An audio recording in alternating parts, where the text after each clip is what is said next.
Friends, ఈరోజు మా బామ్మది సురేష్ పెళ్ళికి కార్డ్స్ పంచడానికి వెళ్తున్నాము.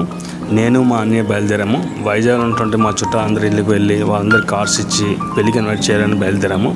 వైజాగ్లో ఉన్నటువంటి మా చిన్నాన్న గారి ఇంటికి వెళ్ళాము. వాళ్ళకి ఆయనకి కార్డు ఇచ్చి వాళ్ళని పెళ్ళికి ఇన్వైట్ చేసాము. తర్వాత మిగతా చుట్టాలందరికీ ఇంటికి వెళ్ళి వాళ్ళ కార్డ్స్ ఇచ్చి పెళ్ళికి ఇన్వైట్ చేసాము. తర్వాత మా వేణుబాబు ఇంటికి వెళ్దాం అని రెడీ అయ్యాము. అయితే ఫస్ట్ టైము నేను ఇంటికి వెళ్ళడం, మా అన్నయ్య నేను ఇద్దరం బండి మీద వెళ్తున్నాము. మా అన్నయ్య బైక్ డ్రైవ్ చేస్తున్నాడు, నేను బ్యాక్ కూర్చున్నాను.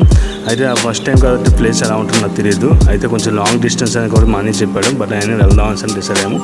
అయితే వచ్చినప్పుడు అంటే గాజువాక మీద నుంచి వెళ్తే రూట్ బాగుంటుంది, బట్ డిస్టెన్స్ ఎక్కువ ఉంటుంది అని వెళ్ళాము. బట్ అంటే అది ఏజెన్సీ ఏరియా కావడంతో ఆ ఏరియాలో కొన్ని ప్లేస్ రోడ్లు సరిగ్గా లేకపోవడం, దానివల్ల అంటే మేము కొంచెం బాగా ట్రబుల్ అయ్యాము. అయినా సరే మేము చాలా లాంగ్ డిస్టెన్స్ అనేసి ముందే తెలుసుకున్నాం కాబట్టి ఆ ఏరియాకి ఎలా అయినా సరే బయలుదేరాలని సరే మేము డిసైడ్ అయ్యి వెళ్ళాము. అయితే అది కుంతలం ఏరియా అని సరే తెలిసింది. అది నర్సీపట్నం మీదుగా వెళ్తే అక్కడ కుంతలం ఏరియాకి చేరుకోవడం కూడా ఈజీగా ఉంటుందని సరే అనుకున్నాం. డిస్టెన్స్ ఎక్కువ ఉన్నా సరే కొంచెం కంఫర్ట్గా ఉంటుందని సరే ఫీల్ అయ్యి ఏరియా నుంచి బయలుదేరాము.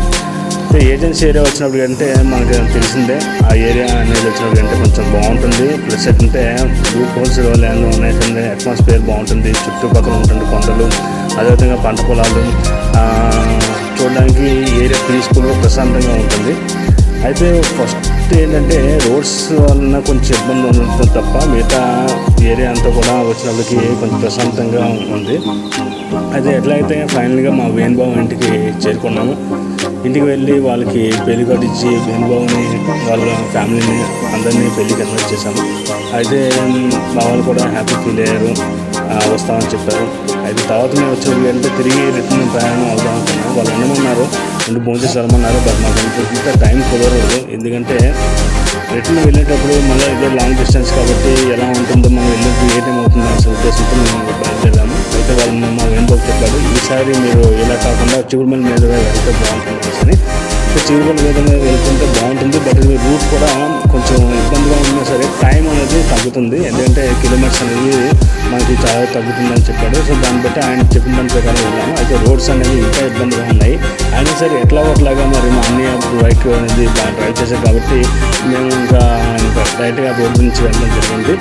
అయితే ఇలా మేము వెళ్తున్నాము. కొంచెం క్లైమేట్ అంతా కూడా డిఫరెంట్ అయిపోయిందండి. ఎందుకంటే క్లైమేట్ మొత్తం మారిపోయింది. ఆటోమేటిక్గా వర్షం స్టార్ట్ అయింది. ఆ వర్షం స్టార్ట్ అవడంతో మేము ఇంకా ముందుకు డ్రైవ్ చేయడం కష్టం అయిపోతుంది. అన్నీ అన్నాడు కొంచెం కూర్చొని వెళ్దాం అన్నాడు. అందుకోసమే ఒక ప్లేస్లో సెటిల్ కొంచెం కూర్చొని కొంచెంసేపు ఈ వర్షం తగ్గుతూ వెళ్దామని సరే మేము కూడా డిసైడ్ అయ్యాము. అయితే వర్షం మాత్రం ఏమీ తగ్గలేదు. సో ఇంకా చూడడానికి ఏంటంటే వర్షం పెరుగుతుందని అనిపిస్తుంది. అయినటువంటి చివరికి ఎలా ఉందంటే వర్షం విపరీతంగా పెరిగిపోయిందండి. ఇంత వర్షంలో బయలుదేరడం కష్టం అనుకుంటే మరి టైం అయిపోతున్న ఉద్దేశంతో ఇంకో విషయం మనకి లేక ఇంకా ఎలా ఉన్నా సరే ఇంకా బయలుదేరి రిటర్న్ అయితే